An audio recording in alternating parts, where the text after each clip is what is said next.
Moi, je suis actuellement en formation pour devenir équicienne. Et j'ai un projet par rapport à ce métier, cette activité. L'équicien, c'est un professionnel de la médiation animale avec le cheval. Avec le cheval au sens large du terme, c'est-à-dire que ça peut être avec des chevaux, ça peut être avec des poneys, ça peut être avec des ânes, ça peut être avec des mulets, si tu veux, pourquoi pas.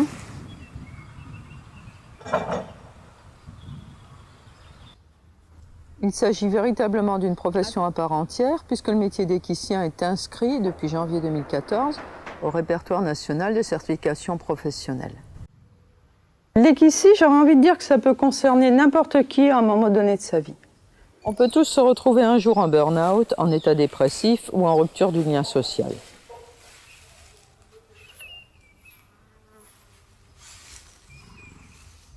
Tout ce qui est handicap psychologique, sur les personnes avec autisme par exemple, où on a souvent des améliorations extraordinaires.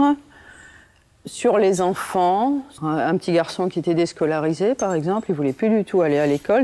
Il a fait quelques séances et le fait de rentrer en relation avec un autre être vivant, d'échanger, donc avec le cheval, enfin lui c'était avec un poney.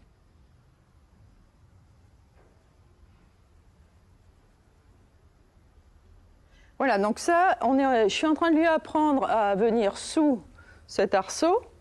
Donc ça, c'est un travail de préparation parce qu'elle sera amenée à accepter qu'une personne handicapée soit levée d'un fauteuil avec un lève-personne et descende ensuite sur son dos. Et il faudra qu'elle accepte ça. La mise en place de séances d'équicie va se faire en respectant une méthodologie bien définie. En fonction du demandeur, si c'est un kiné, si c'est un psychomotricien, si c'est l'éducateur, si c'est un psychologue, ou si c'est la personne elle-même ou la famille de la personne, la visée ne va pas être la même. La personne, l'accompagnant et l'équicien vont se fixer ensemble un objectif à long terme, définir des étapes intermédiaires et les moyens à mettre en place. Ils vont également s'appuyer sur des outils d'évaluation pour permettre d'objectiver les progrès réalisés, éventuellement adapter ou modifier le déroulement des séances. Donc c'est basé sur l'observation de ce qui se passe, de ce qui se passe avec la personne et surtout de ce qui se passe entre le cheval et la personne. Tout le côté relationnel avec le cheval. La base de l'équicie, c'est ça. Très bien. Le travail en liberté, ça peut être un moyen de mettre en relation la personne et le cheval. Il y a des codes qu'on a établis avec le cheval. C'est un langage qui est appris, qui est basé sur les attitudes, sur les postures. Et la personne, on va lui expliquer, on va lui donner ses codes et elle va essayer, voir si elle peut réaliser la même chose avec le cheval.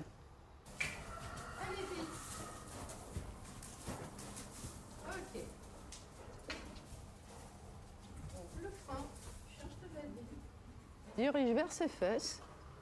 Voilà. Tu baisses la badine et tu lui tends la main. Voilà.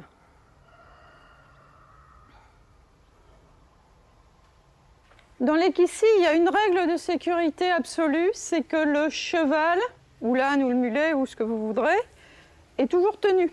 Il y a vraiment une notion de sécurité par rapport à ça. Tu vas aller te coucher sur l'encolure de ton cheval, tu passes les bras autour du cou. Le portage est une fonction essentielle en médiation avec le cheval. C'est vraiment un gros plus par rapport aux autres médiations animales.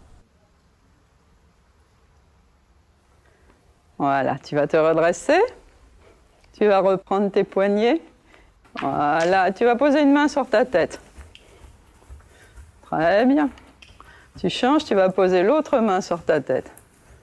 Voilà. On va repasser au pas. Oh. Voilà. Si tu prends la définition OMS, la santé, c'est pas l'absence de maladie. C'est pas seulement l'absence de maladie. Ça se définit comme un état de complet bien-être physique, psychologique et social. L'accompagnement qu'on va proposer en équicie répond parfaitement à cette définition. L'idée de s'appuyer sur la mise en relation des personnes en souffrance avec un animal, en particulier avec le cheval, remonte à l'Antiquité. En équicie, le cheval, c'est un partenaire. L'équicien, il est là pour permettre que la relation s'établisse entre le cheval et la personne. Le cheval, pour pouvoir amener quelque chose à la personne, il faut que lui-même il soit bien. Donc, une fois que les conditions primaires, l'alimentation, la boisson, la sécurité sont assurées, le point hyper important pour le cheval, c'est de vivre en société.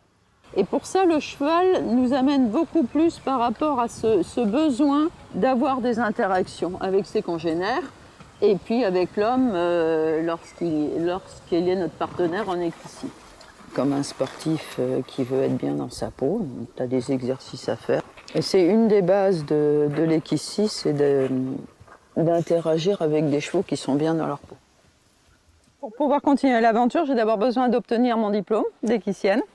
Actuellement, je suis à plus de 80% de la formation. Pour le moment, je continue mon activité professionnelle dans le domaine paramédical, justement pour me payer cette formation. Après, dès la fin de l'année 2016, je vais devoir trouver des financements. Donc, mes besoins les plus urgents, au niveau des installations, accessibilité handicapée au niveau du bâtiment d'accueil, sanitaire et une pièce d'accueil.